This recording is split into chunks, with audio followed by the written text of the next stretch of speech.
Madame, Monsieur de partout, vous nous regardez sur la vie de l'ICACI. Bienvenue dans cette édition du journal. Si vous nous rejoignez sur les antennes de Logos Radio et Télévision, tout de suite pour vous le sommaire. À la une de l'actualité de ce lundi 28 octobre 2024, le cri d'alarme de la population du quartier Nkolomoni dans la commune de Kikula. Ce lundi 28 octobre, suite à la pénurie d'eau potable dans cette partie de la ville montagneuse de l'ICACI depuis un long moment, une réalité qui expose cette dernière à toute forme de maladie liée à l'eau de boisson. Et puis après l'opposition et l'Église catholique, la société civile s'exprime enfin également sur la question de la révision de la loi constitutionnelle en République démocratique du Congo. Vous suivrez dans ce journal M. Paul Kisimba, président de la société civile d'ICACI, joint au téléphone par la rédaction française de Logos Télévision. Ce dernier se range également contre cette procédure. Et puis au Lualaba, après leur visite, les députés provinciaux élus du Haut-Katanga ont eu un tête-à-tête avec l'autorité provinciale du Lualaba, Madame Fifi Masuka Saini, avant de regagner la province qui préfère. Les détails de leur visite vous seront donnés au cours de ce journal. Madame, Monsieur, encore une fois, bienvenue dans cette édition du journal qui s'ouvre par cette information telle que annoncée au sommaire. Le quartier Nkolomoni, bloc 2 du côté rivière Boulouo, est confronté à la pénurie d'eau potable depuis que ce site est loti. La population de ce coin crie au secours aux autorités de la place pour une solution durable. Plus de détails avec Donna Miguébé dans ce reportage. L'eau, c'est la vie, dit-on. Mais cet élément minéral très précieux pour l'homme est devenu un problème complexe et difficile pour les habitants du quartier Nkolomoni, bloc 2, dans la commune de Kikula. Cette population de ce coin fait chaque jour environ 500 à 800 mètres à pied, traversant la rivière Boulouo pour aller chercher l'eau potable. À défaut de l'eau potable, elles utilisent l'eau de la rivière pour la lessive et autres travaux ménagers, comme cet enfant qu'il a utilisé pour se baigner avant d'aller à l'école relate.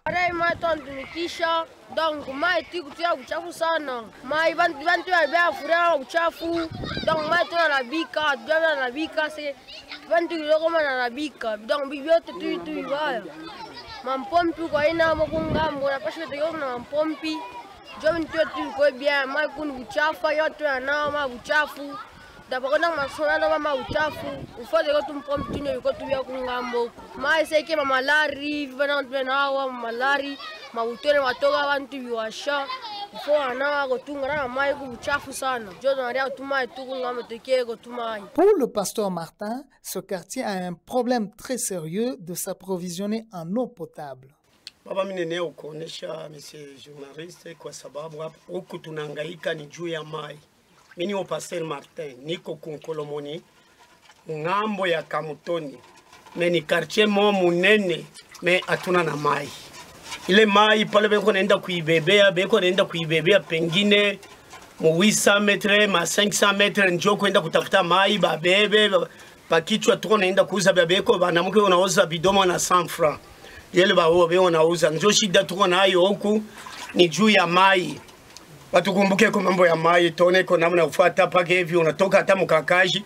Mama mara moja anakufanisha mpaka vile unafanya nini? Unanao wako unakunywa kwa mai ya kutakata hivi na hivi vya mamikrobi vya manani hivi nyevya mvuluo ni visha kuharibika. Signalons que l'eau est très nécessaire pour la survie de l'existence de l'homme, d'où avoir de l'eau potable dans nos milieux est très capital et nous éviterait certains problèmes liés à l'insécurité. Changeons de chapitre à présent, je l'ai annoncé dans les titres. Des avis sont partagés dans la classe politique en ce qui concerne la question de la révision de la loi constitutionnelle en République démocratique du Congo.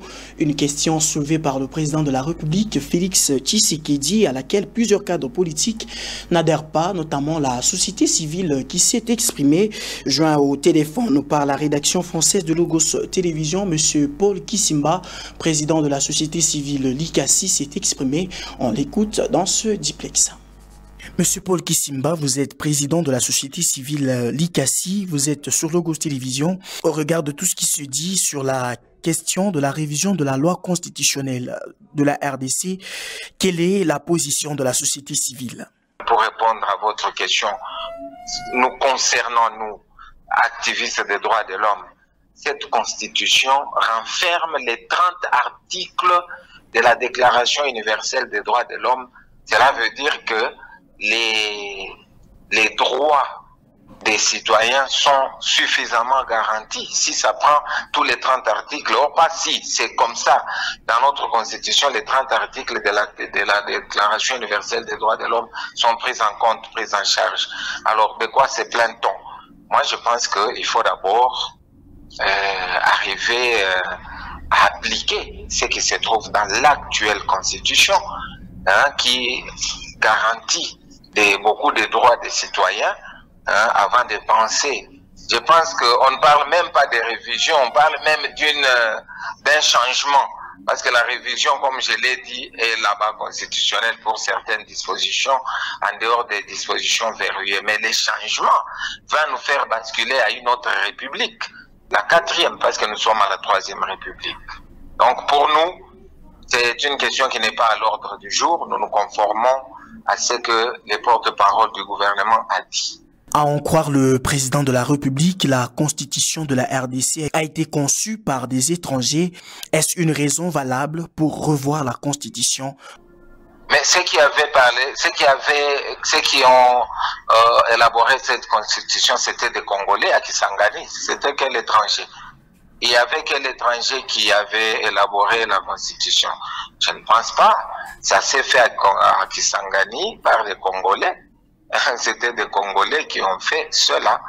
Et je ne vois pas qui sont je ne sais pas si vous allez réussir à me citer les étrangers qui ont élaboré cette constitution. Non, mais c'était des Congolais qui l'ont fait pour les Congolais.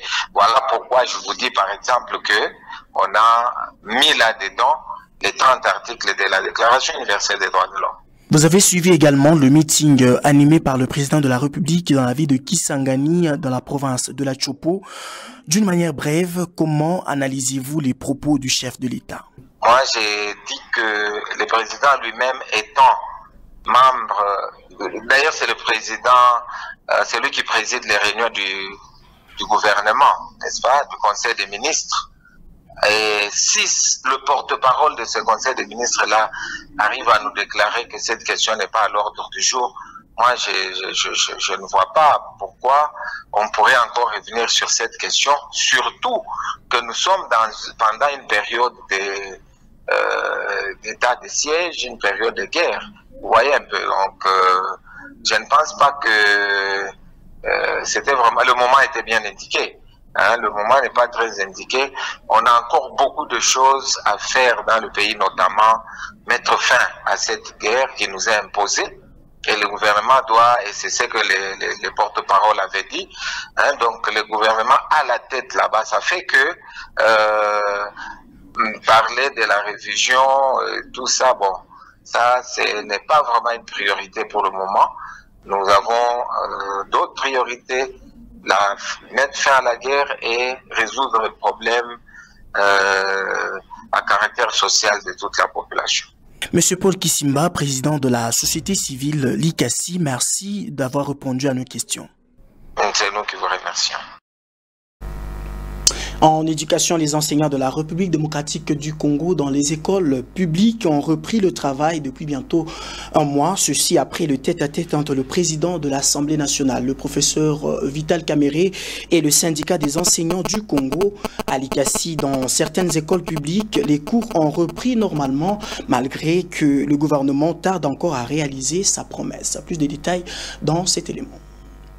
Un jour après la rentrée officielle des classes pour l'année scolaire 2024-2025, en République démocratique du Congo, les enseignants des écoles primaires publiques ont amorcé un mouvement de grève en revendication de l'augmentation de leurs primes.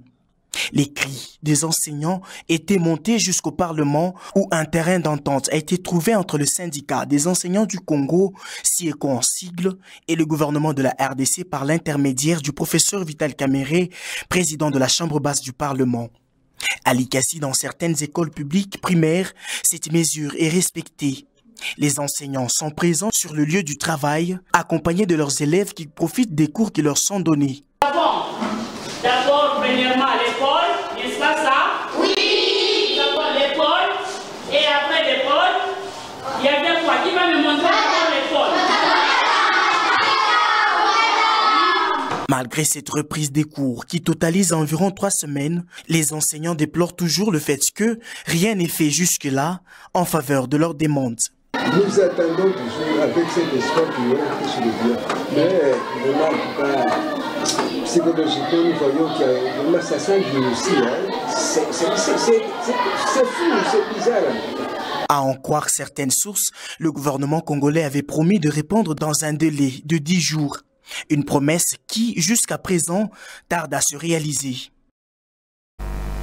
Parlons de nous à présent. Tout ouvrier mérite son salaire, mais également tout travailleur mérite un repos. C'est dans ce cadre que la direction générale de Logos Radio-Télévision, tenue brillamment par Madame Clarisse Chiquez, a offert 2 jours de vacances à quelques agents de cette maison de presse émettant depuis la ville montagneuse de Likasi. Ceci dans le but de se ressourcer et de plus d'énergie dans l'avancement du travail. Dan Ouyambo nous en dit plus dans ce reportage.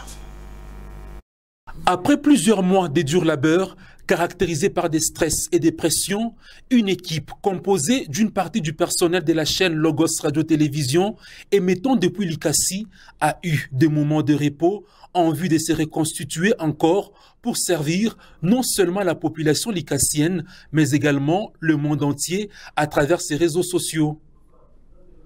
Conduite par la DG de ces grands médias de Likasi, la délégation constituée de 6 agents et cadres de Logos Radio-Télévision, dont son directeur de programme, le directeur technique, la secrétaire de direction, du meilleur agent et d'un technicien, posent leurs valises au guest house Zénith, situé au quartier Golf, le vendredi 25 octobre 2024. Vite, l'équipe s'apprête pour répondre à une invitation pour une soirée de gala organisée au Pullman Grand Caravia. Ensuite, une tournée en mode relax a caractérisé le 2e jour des vacances. La délégation de Logos Télévision, sur invitation du PDG de la société Zénith Informatique RDC SARL, M. John Ebondo, a visité les grands magasins Zénith afin de voir de près les nombreux articles mis en vente par l'un de nos partenaires potentiels. Vite, une hospitalité sans pareil s'installe et les visiteurs sont soumis à une visite guidée.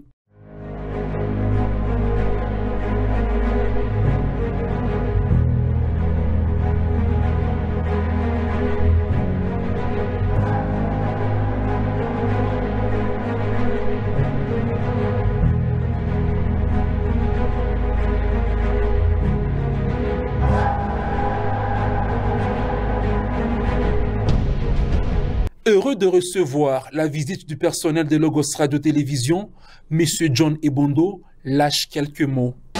Ça me fait plaisir parce que j'avais besoin de voir Logos, mais aujourd'hui il est chez moi, chez les grands Zénith. En RDC, il n'y a qu'un seul Zénith RDC. Les agents des Zénith Informatique RDC SARL ne sont pas du reste. C'est vraiment un grand plaisir ici à Zénith Info RDC de recevoir les gosses. C'est un honneur vraiment chez nous ici.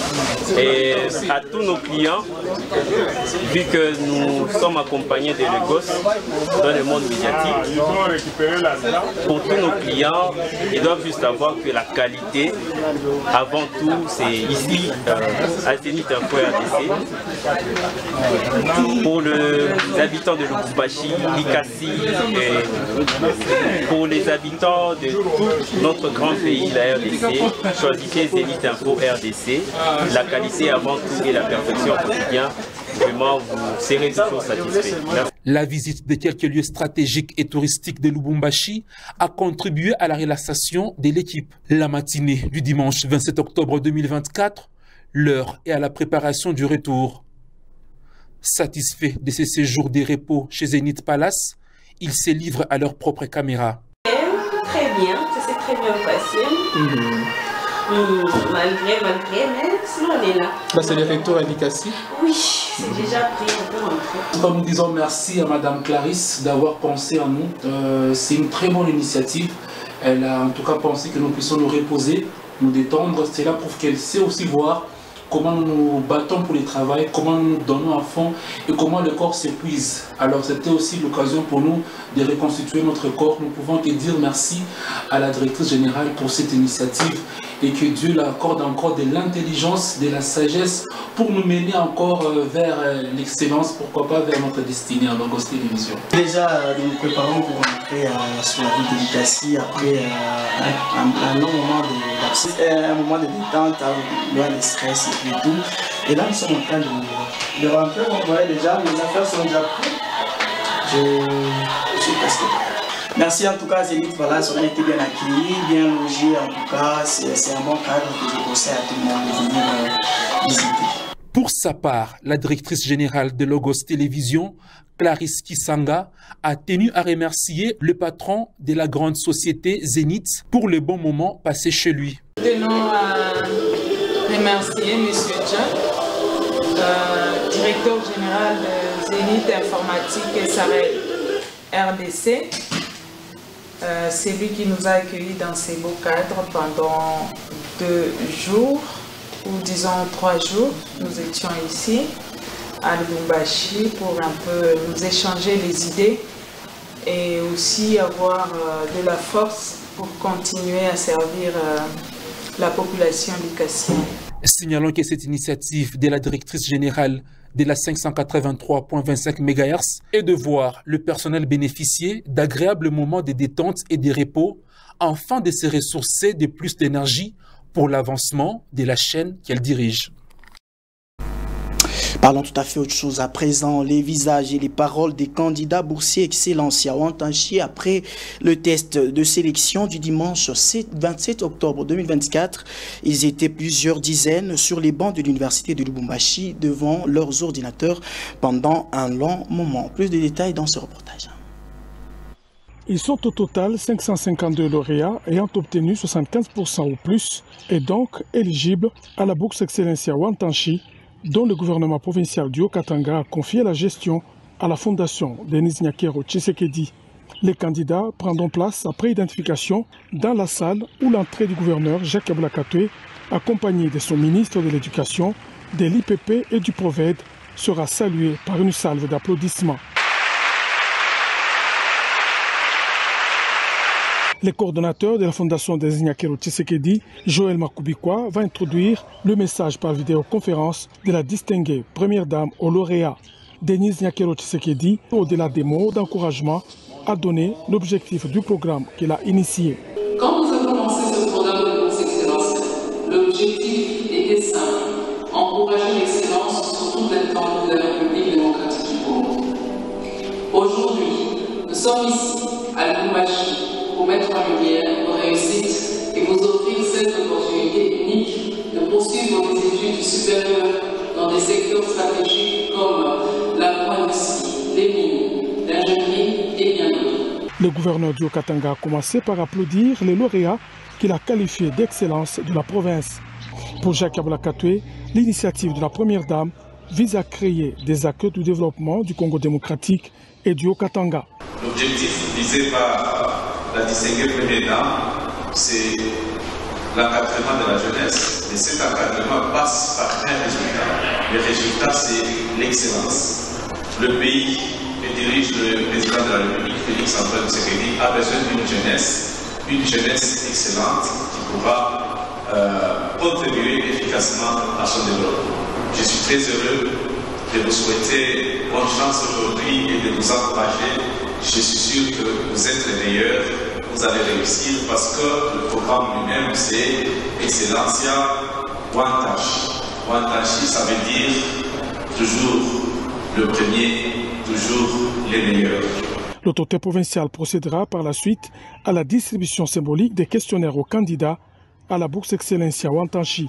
Après le test, la plupart des candidats sont optimistes et jettent des fleurs à la marraine de la bourse Excellencia, Denise Nyakero Tshisekedi. Je trouve que le test a été parfait. Et à la première dame, Denise Nyakero Tshisekedi, je dis merci. Et au gouverneur Jacques Kabula, je lui dis en tout cas félicitations. Pour moi, le test était bien, c'était facile. c'était passable. J'espère même avoir mon 80. C'est le minimum que j'aimerais avoir en fait. Maman Denise Nyakeru Tshisekedi. Je suis vraiment reconnaissante pour ce qu'elle fait et qu'elle continue de faire tout ce qu'elle a. Parce que Dieu va encore beaucoup l'aider dans ce qu'elle est en train de faire. Ceux qui auront satisfait au test bénéficieront des bourses pour les États-Unis, la France ou le Maroc ou encore dans des universitaires des Congolaises dans des filières telles que l'agroalimentaire et l'environnement minier.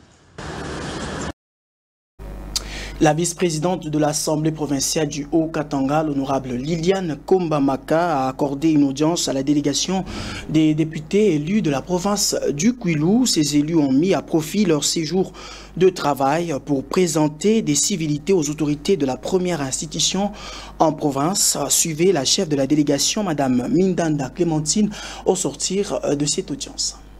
Nous sommes venus répondre à l'invitation au premier forum des femmes initiées par l'ONU Femmes et la DINAFEC à la province de Lualaba, la ville de Kolwezi. Nous sommes de passage, nous ne pouvons pas passer inaperçus étant que député provincial pendant que notre assemblée du Haut-Katanga existait. On a passé pour présenter nos civilités à nos membres du bureau. Nous venons d'être avec la maman vice-présidente de l'Assemblée provinciale du Haut-Katanga, d'où on a échangé sur les différentes préoccupations de nos provinces. Elle nous a bien reçus. Vraiment, on a échangé. La maman nous a vraiment accueillis comme une maman digne d'être honorable élue du peuple, surtout qu'elle venait d'arriver.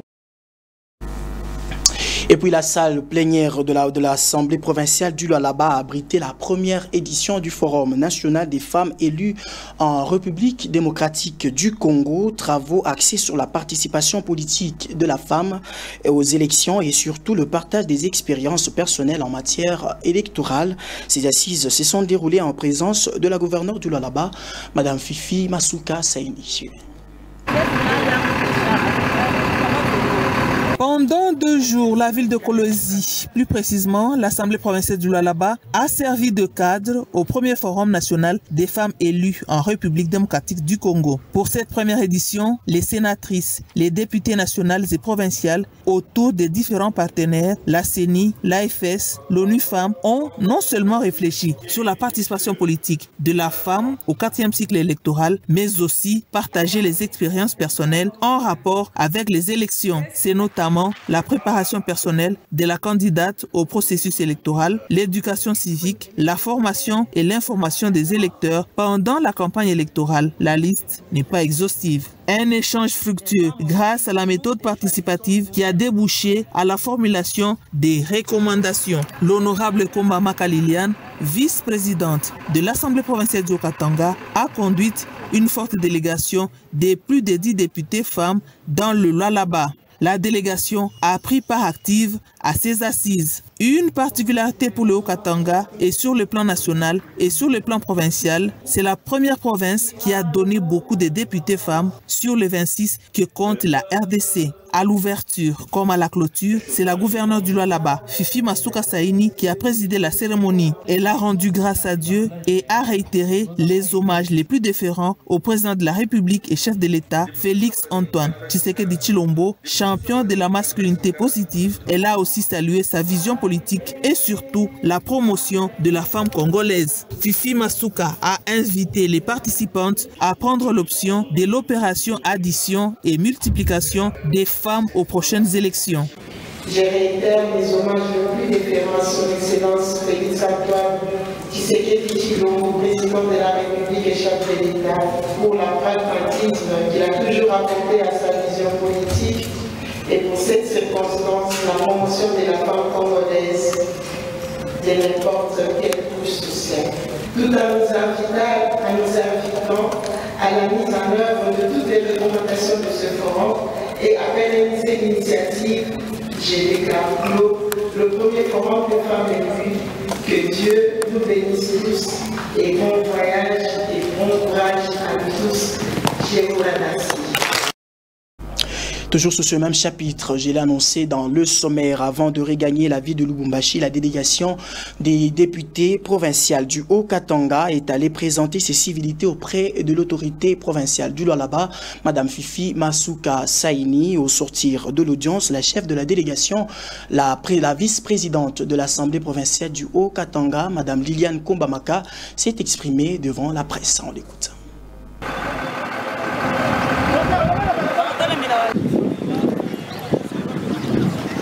Nous avons retenu comme impression l'échange entre les femmes et puis on a donné quand même des recommandations qui pourra corriger l'électorat prochain par rapport à tout ce qui a été obstacle. Mais le combat continue toujours parce qu'il y a des questions qui sont restées en suspens. C'est la participation toujours de la femme, de la personne vivant avec handicap et tant d'autres. C'est encore un combat à mener, mais sinon dans l'ensemble, comme ce n'est que le premier forum, même la plus belle femme ne peut donner que ce qu'elle a de meilleur. Il a fallu le dire haut et fort que c'est une province qui a été modèle. D'abord, depuis le recrutement, ça montre que les leaders du Haut-Katanga avaient bien compris le message. Ils ont recruté des femmes et que les femmes se sont battues. Par différents accompagnements, nous avons réalisé ce score. C'est une fierté, mais on n'est pas arrivé. À travers tout ce qu'on a passé en revue ici, nous avons trouvé nos failles et nous pensons que ça va. Nous avons encore du travail. Nous devons encore réorganiser les choses pour faire mieux la fois prochaine. Mais déjà, nous nous félicitons parce que 15 femmes sur 48 élus, c'est une fierté pour notre province. Ce journal se poursuit avec cette brève. Les sénateurs ont pris part à la 5e séance plénière ce lundi 28 octobre 2024. Un seul point a été inscrit à l'ordre du jour, à savoir le processus de mise en place des bureaux de différentes commissions permanentes. Toujours à Kinshasa, dans le cadre de la clôture du mois d'octobre, le ministre de la Santé publique a organisé une marche de soutien aux personnes atteintes du cancer du sein. L'objectif de cette marche était de sensibiliser la population à la maladie ainsi qu'au dépistage précoce. Suivez. Excellence Madame la Première ministre, chef du gouvernement, avec l'expression de ma très haute considération. Excellence Madame la ministre de l'Enseignement supérieur et universitaire, chers collègues, chers invités à vos titres et grades respectifs, je suis très content aujourd'hui de me retrouver ici devant vous pour parler d'un sujet qui est primordial pour mon ministère. Beaucoup de gens commencent à découvrir que le chef de l'État a déjà pris des engagements très sérieux au niveau de la santé. Je crois que beaucoup de gens pensaient à la gratuité de la maternité comme le premier élément que le chef de l'État avait déjà pris. Mais malheureusement, les coûts de cancer sont très élevés. Alors le chef de l'État, son excellence président Tshisekedi Tshilombo, a pris l'option, quand la firme Roche, que je remercie au passage, nous a abordé au début des années 2020, en 2020, il a pris la décision que nous puissions, en tant qu'État, contribuer à la solution qu'il faut donner à ce problème de cancer. C'est ainsi que nous avons commencé à acheter, à co-acheter les médicaments pour nos patients. Et c'est pour cela que je suis très heureux d'être accompagné de la Première ministre du gouvernement qui a palpé le besoin en soins de cancer et notamment le besoin pour les prestataires, que ce soit les médecins, les infirmières, pour que ces prestataires travaillent dans des conditions qui permettent que les soins soient de qualité. Quant à nous, les soins de cancer passent par 3 étapes importantes. La première, c'est vraiment la sensibilisation. Comme aujourd'hui, cette marche permet que le monde entier, que le Congo entier apprenne que le gouvernement est sensibilisé et il veut aussi sensibiliser la population au dépistage, à la surveillance et au diagnostic du cancer. Parlons tout à fait autre chose à présent, à l'occasion de la journée internationale du judo célébrée chaque 28 octobre de l'année. Un responsable du club de judo de Likasi a partagé son point de vue sur les défis que rencontrent ces disciplines dans la ville montagneuse de Likasi, entre le manque d'infrastructures adéquates, la nécessité de former des entraîneurs qualifiés et l'engagement à promouvoir le judo auprès des jeunes. Il s'est exprimé devant la caméra de Logos Télévision dans ce reportage de Dorsangembwe rendu par Dina Mondela. Depuis 2011, la Fédération internationale de judo a lancé la journée mondiale du judo, dit le World Judo Day. Cette journée se déroule chaque 28 octobre. Chaque journée est placée sous le signe d'une thématique particulière. En 2011, pour la première édition, il s'agissait d'insister sur le respect dans la pratique de ce sport, une discipline presque dans les oubliettes, dont les chefs des plus dans l'Ikassien. Le 28 octobre de chaque année, il y a commémoration de la journée mondiale du judo. Et par définition, c'est quoi le judo? Alors par définition, nous devons savoir que le judo est un terme japonais. Alors ju qui signifie souplesse et do qui signifie la voie ou chemin. Donc par définition, le judo c'est la voie de la souplesse, ou autrement on peut dire le chemin de la souplesse. Alors, il a été inventé par Jigoro Kano, qui est un japonais, en 1882, qui s'est inspiré du Jiu-Jitsu. C'est là qu'il a dérivé les techniques qui actuellement s'utilisent dans le judo, répandues actuellement dans le monde entier, voire même chez nous à Likasi. En ce qui concerne les avantages et la rentabilité dans le judo, actuellement, c'est le bien-être physique et moral que chacun reçoit, parce que du point de vue gain financier et autres, de ce côté-là, on peut dire que c'est un peu trop bas, en tout cas du point de vue rentabilité financière. Mais néanmoins, les judo apportent plus celui qui pratique cet art martial. Son Saint-Frédéric Capinde renchérit sur les difficultés de ce sport dans la ville de Likasi et lance un appel à la nouvelle génération pour pratiquer cette noble discipline.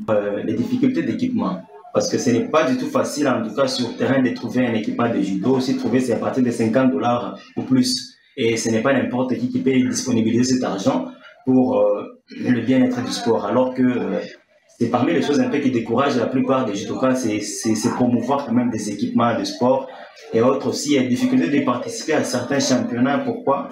Par rapport au manque de soutien. Qu'est-ce que nous avons aussi comme difficulté? On se débrouille souvent seul dans le judo, en tout cas. Si le judo tient à Likasi, c'est parce que certains encadreurs nous sommes là, question de tenir un peu malgré nos occupations, malgré les études et autres. On fait de notre mieux pour tenir le judo à Likasi. Avec les difficultés, on essaie de s'adapter pour que la discipline n'arrive pas à tomber.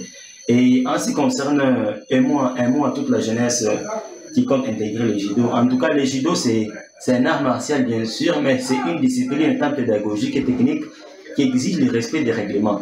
Par exemple, chez nous, dans le judo, nous avons un code moral qui contient 8 à respecter, dont nous avons la politesse, le courage, la sincérité, l'honneur, la modestie, le respect, la maîtrise de soi ainsi que l'amitié. Donc, on ne peut pas entrer dans le judo dans le but de dire frapper quelqu'un, non, non. C'est dans le but vraiment de son bien-être d'abord, physique que mental. Il s'y est de noter qu'à Likasi, il y a un club de judo qui a du mal à exceller. Bouclons cette session informative par cette information sport. L'Union sportive Panda B52 était face au Béni du Lualaba le dimanche 27 octobre 2024 au stade Père Augustin de Kikoula. La rencontre s'est soldée par un score de 0 but partout. Les deux coachs des deux équipes étaient en conférence de presse d'après-match. Je vous propose de les écouter dans ces propos.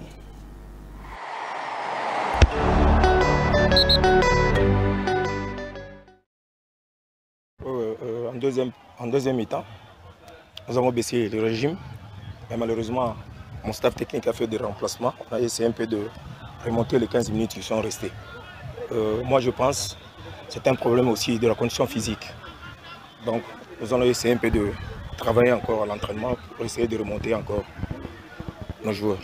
J'ai vu, nous allons travailler ça à l'entraînement, l'efficacité devant le but et le jeu devant le but pour cette semaine. Mais avant tout ça, il faut avoir du matériel. Nous avons 6 ballons. Si les gardiens prennent 3 ballons, nous allons rester avec les 3 ballons pour faire de jeu d'efficacité sur efficacité devant le but. Non, non, ce n'est pas possible. Nous allons demander encore le matériel au comité. S'ils veulent nous acheter encore le ballon, peut-être on verra ce qu'on peut travailler à l'entraînement. Le problème, nous communiquons. Moi, je suis en train de coacher. C'est eux qui font l'analyse, ils me proposent. On fait des remplacements. Non, non, sur le plan condition physique, Blessing était sur le plan condition physique, Blessing était haut par rapport à nous. Alors nous allons travailler encore les conditions physiques pour l'améliorer. Il y a eu un manque de lucidité, un manque de concentration devant les buts. Moi je pense que sur le plan tactique, il y a eu mauvais placement de nos attaquants quand il y a eu une action offensive. On va essayer de travailler ça prochainement.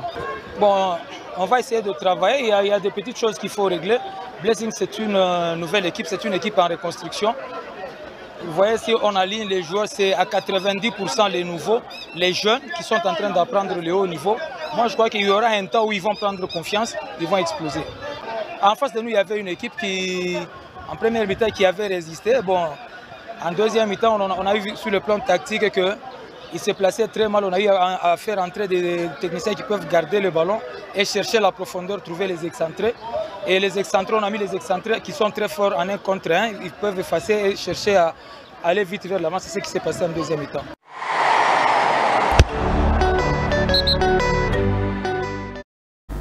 Allez, place à présent au rappel des titres. Cri d'alarme de la population du quartier Kolomoni dans la commune de Kikula ce lundi 28 octobre 2024 suite à la pénurie d'eau potable dans cette partie de la ville montagneuse de Likassi depuis un long moment, une réalité qui expose cette dernière à toute forme de maladie liée à l'eau de boisson. Et puis après l'opposition et l'Église catholique, la société civile s'est enfin exprimée également sur la question de la révision de la loi constitutionnelle en République démocratique du Congo. Vous avez suivi dans ce journal M. Paul Kisimba, président de la société civile de Likassi, joint au téléphone par la rédaction française de Logos Télévision. Ce dernier se range également contre cette procédure.